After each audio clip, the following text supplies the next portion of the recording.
Hey guys, how's it going? Hope you're doing well. My name is Crown, and today I'm going to read you some very interesting stories that I hope that you're gonna love. And now, without further ado, let's go!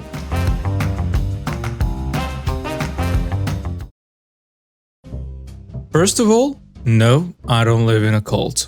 Okay, so it's been 5 days ever since the lady, we will call her Stephanie, not her real name of course, called.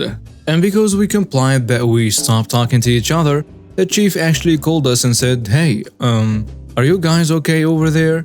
You've been really quiet recently. Remind you that we're normally allowed punch and that we are friends with the chief." I said with a slightly sarcastic tone, "What do you mean, chief? We heard from one of your subordinates that you didn't want us to talk to each other." Slightly shocked and confused, the chief said, "What? Who said that? I never said you should stop talking to each other, and plus most of you literally live in the same house." Continuing with my slightly sarcastic tone, I said, "Well, yeah, chief. That's why we were shocked when Stephanie said that you personally saw us talking to each other and that you didn't want us to talk to each other." The chief sighed and said, "Why didn't you call me earlier and tell me about this?" And I'm smirking at this point. Well, Stephanie specifically said that you personally saw us and that if we didn't stop talking, we'll be facing the consequences. We were scared that we'd get in trouble, so we just didn't question it. The chief sighed again. "I just told her to remind all of you to be careful since your dad tested positive. I never said anything about having consequences, but I'll talk to Stephanie about this. I'll call you later." The chief hung up and I was smirking like an idiot knowing that Stephanie was going to get into trouble. A few hours later the chief called again. "Hey, so I talked to Stephanie about what she said and as an apology I sent her to give all of you a small box of food supplies. If anything happens, call me immediately." I thanked the chief and hung up. A couple minutes went by and Stephanie showed up with 6 small boxes. She gave my relatives their share and came to me last. She was visibly annoyed and had a scowl on her face. "I hope you're having fun. That chief only gave me 3 warnings before he fires me, and this is a second warning. So as to compensate for what you did, I'll be taking half of your food supplies." I was shocked. "What? You can't do that. Is that why you bought 6 boxes even though there are only 5 houses here?" She started to open the box and rolled her eyes. "You don't need this much food. I have 3 kids at home starving, so I'll be taking these. You're lucky I'm giving you half." Note, I am bipolar, so I can't control my emotions half the time. I pushed her off, yelling at her to stop, and this witch sprayed me with alcohol in my eyes. I screamed in pain and she rushed to get what she could at the small box and pulled it out of there. My family heard my scream and rushed to my house. They bumped into Stephanie while she was running with a small box, but they didn't think much of it, cause they thought she was in a rush. And then I was screaming, so obviously I was more important. After they helped me rinse my eyes and made sure nothing went wrong, they asked what happened. I told them to call the chief cause Stephanie stole my food supply and that she sprayed me with alcohol in my eyes. After a couple rings, the chief answered. "Hello? Did you get the food supplies?" I said, slightly mad. "Yes, we got the food supplies, but Stephanie stole some from my box and sprayed me in the eyes with alcohol. I can't believe you're letting someone like that work for the neighborhood." Slightly concerned, the chief said, "Oh no, are you okay? I'll deal with Stephanie right away and send you back what she stole. I am deeply sorry for what she has done." I sighed. "I want to press charges on her. She stole from a 17-year-old and assaulted me by spraying alcohol in my eyes, in my own home. So I hope you understand." Yes, I understand.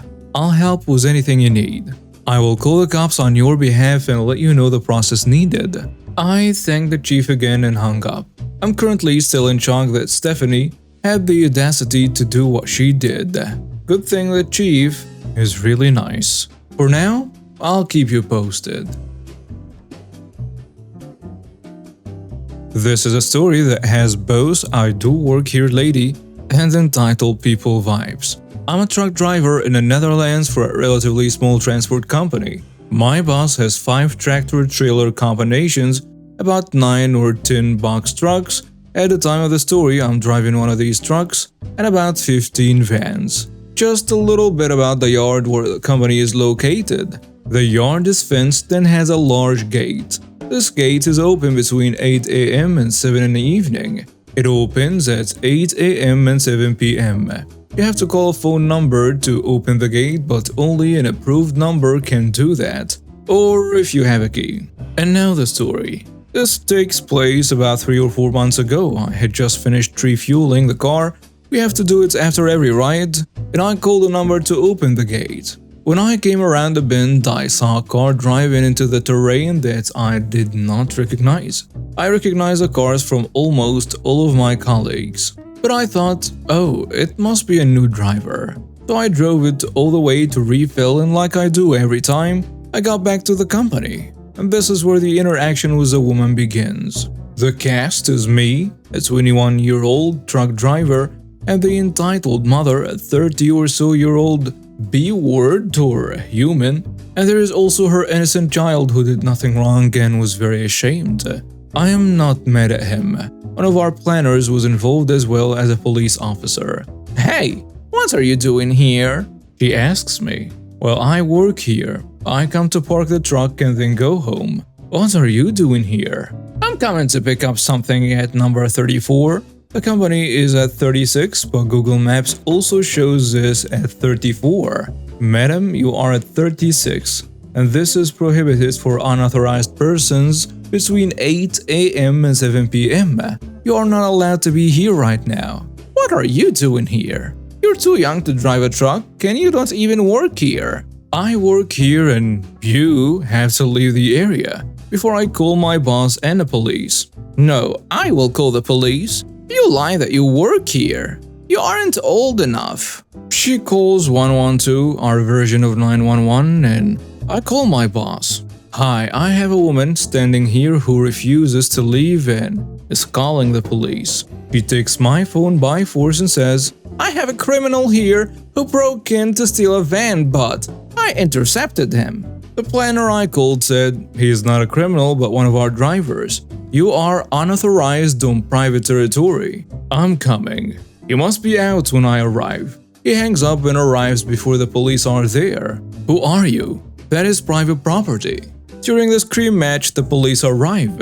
I tell them, "Hello, this woman is unauthorized in this area, and she called, but my boss is talking to her and can tell you that she is a burglar, not me." Long story short, she got fined and sent away, and that was it. I still work for that company. Okay, so a bit of backstory. So I just recently turned 18 and got a backpack from my aunt a few months before. It's a really nice backpack, colored red, blue, and purple, with a shark mouse in front. The thing with those types of bags is that they are only made a limited amount and then they are not made anymore. The cast is me, the entitled Karen and helpful bus driver. The story. So I'm currently studying to become a zookeeper in the nearest school that specializes in that. It's about an hour away from where I live, so therefore I take the bus every day. Yes, it's a bit of a distance, but hey, what can I do? So I was riding the bus about a week ago. It was going normally until like 30 minutes into the ride when an obvious Karen steps in. Due to COVID, you are not supposed to sit next to each other, and what did Karen do? Yep, you guessed it. Since I'm very non-confrontational, I didn't say anything and just took my headphones in and listened to some music. Not even 5 minutes later, I feel a tap on my shoulder. "Can I help you?" "Oh, I just wanted to know where you got that backpack from." "Oh, I got it from the internet as a birthday gift." And do you know that feeling when you know things are about to go sideways? Well, I guess I was right. My son had a bag like that. I thought it's a limited edition and I know it's sold out, but then again, he could have gotten it around the time I did. That's sad. When did he lose it? About a year ago. You couldn't get this back a year ago. It wasn't even made at that point. Guess I should never have said that. Karen then started to scream at me, so everyone in the bus began to look at us. Not very comfortable for me, by the way. "I know you stole it from my son, and if you don't give it back to me right now, I will call the police to have you arrested. Even though I knew it was mine, I still got scared. I'm a male and around 190 centimeters, a big boy, but still very sensitive. It doesn't take much to make me break down, sadly. The bus came to a stop and overcame my savior, who heard it all. Enter the helpful bus driver. Ma'am, the police have been called and we will solve this peacefully. Karen looked with a smug grin as the police arrived 10 minutes later. Cop number 1 says, "So what seems to be the problem here?" Karen, still screaming, "This little brat stole my son's backpack and I demand it back." Cop 1 says to me, "Is that true?" "No, officer, I swear it's mine." "Do you have any way to prove it?" I was about to say no when I remembered I can call my aunt. I called her. "Hey auntie, can you just quickly tell me what you gave me for my birthday?" My aunt, confused, Yeah, sure. I gave you that backpack." "And what color is it?" "It's red, blue and purple." "Oh, and has a shark mouse at the front." "Thanks, I'll explain everything when I see you." She then sends a picture of me opening the box with a backpack inside. The date? November 15, 2020. Karen goes bail. She then tries to take my bag and make a run for it, but the helpful bus driver closed the doors before she could get out. Karen was then arrested for attempted theft and I got an apology from almost everyone in the bus. To think people like this exist.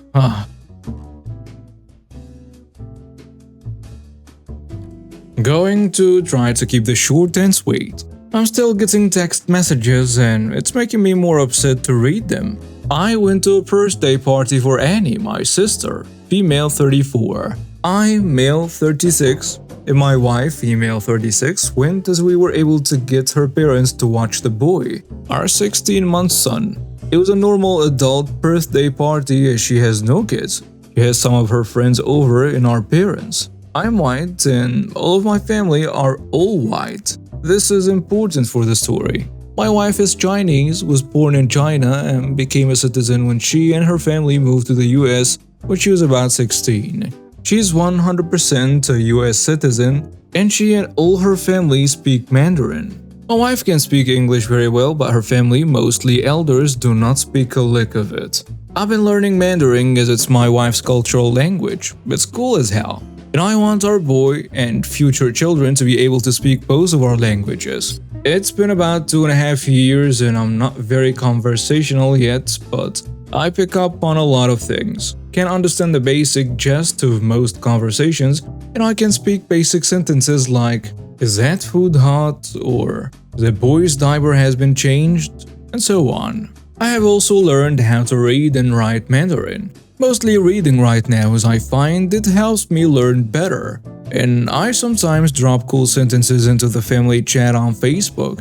Annie doesn't speak very much in it, but will post Fox articles. Usually articles about China that are very critical of the government. I'm not sure if she's racist against Chinese people. She's never said anything negative to my wife in any way. So last night we're at the dinner table when Annie handed me a slip of paper. I ask what this is as I unwrap it and it says Tiananmen Square 1989. And I look up at her and she has this dumb grin on her face. I ask her what this is and she goes, "Can you translate that into Mandarin?" And this is where people seem to think I'm the jerk. I got really freaking mad. I immediately started yelling, called her a racist and said we were leaving. My mom and dad got mad. Annie said that I was being dramatic and her friends, all of whom are also white, didn't see what the big deal was.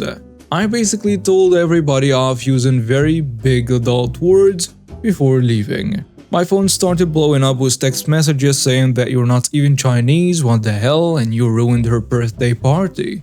I briefly spoke to my mom this morning where I tried to explain why what she did was racist, targeted towards me and my family, and is very unacceptable behavior. I told my mom that I won't be going to the house anymore if she's there and that she needs help. My mom softly echoed what my sister said there. With all these text messages, I'm not sure anymore if I overreacted. My wife was unaffected by the whole thing but understands why I'd be upset. I don't know, am I the jerk for reacting this way?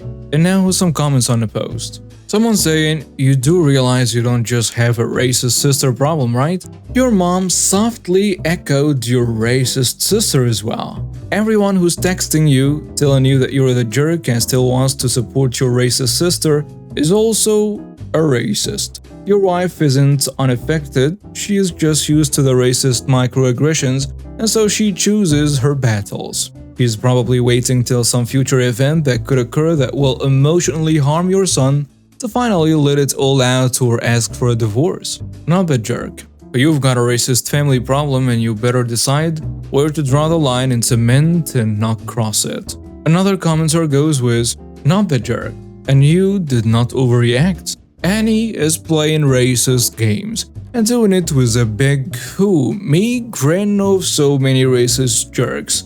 Unless your wife is secretly a member of the Chinese government, it is absurd to think that writing that down and giving it to you for translation into Mandarin is anything other than a provocation. Good for you for telling her off. You set an acceptable boundary and she will at least think twice about subversively insulting your wife and family." The third commenter adds, "Not that jerk. What was even her point in giving you that paper and asking you to speak it out loud? Did she think your wife, whose family had a reason to leave their country and come to the USA, would be slighted by it? This isn't even a microaggression. This is a macroaggression. And I applaud you for standing by your wife and future children. They will have to face this same ignorance from your family when they get older." I work as an EHS person for a manufacturing and repair company. I deal with OSHA inspections, chemical management, and spill reporting. I do a lot of walking around and fix a lot of issues. Floor signs, door signs, plug panels, trash, and other safety issues. I put in a service request for them to be fixed. Due to being sick, I got behind on my tasks. Not by much, but enough I had to slow down to get them done. Work a little overtime. Had a doctor's note for breathing issues, and that I won't be at 100% for a while. Well, I had my review for my position. Being too nice, helping outside of my position, not finishing jobs as directed, I needed to do my job as directed. My raise and bonus was not given this year for that. Okay, so I requested a job description and tasks. When I had them in an email, I said I would only be doing them because of my contract and that's it. Confirmation email 10 minutes later for it. 3 months down the line, we have our big audit. My side of EHS of the department was given a 95 out of 100. Very good score. I was docked 5 on the issue with chemical management. We had 3 drums get misplaced for about a month. This is a huge facility. 4 different buildings at 400 to 500,000 square feet. So I took my issues and went about my day. They have some points system for the audit. 1 week later we had a meeting about the audit. Rest of EHS ended up with a 79 to 82 for the audit. They had 19 floor and wall signs that had been damaged, 10 plug panels, 2 mislabeled waste bins, 3 waste bins without labels, and many more. In my company, I have 2 main groups, green badge full-time and yellow badge contractors. I'm contracted and have been for the past 6 years. The ones in charge of the inspections that had issues are full employees. They noticed that I stopped putting in the maintenance requests to have stuff fixed. I ended up telling them that I had my review. I was told being too nice, helpful, and to do my job as directed. I gave the head of the department, his company manager, and the other rep that had come in the emails. My direct boss tried to say he did not mean that, but the emails showed what I was to do. I was taken aside with my direct boss and the main EHS department bosses, and my contracted company rep talked about expanding my scope of work to back to reporting and maintenance requests. I said if my bonus and raise from last year are given, and an adequate raise for my new responsibilities are given, then I would consider it. They complied with my request and gave me more on my bonus because of getting the highest score on the audit. The EHS team I work for at my facility is 9 people. We had 5 new by the end of the month. I guess malicious compliance worked in my favor. And now we have reached the end of today's stories. Thank you for watching and see you next time.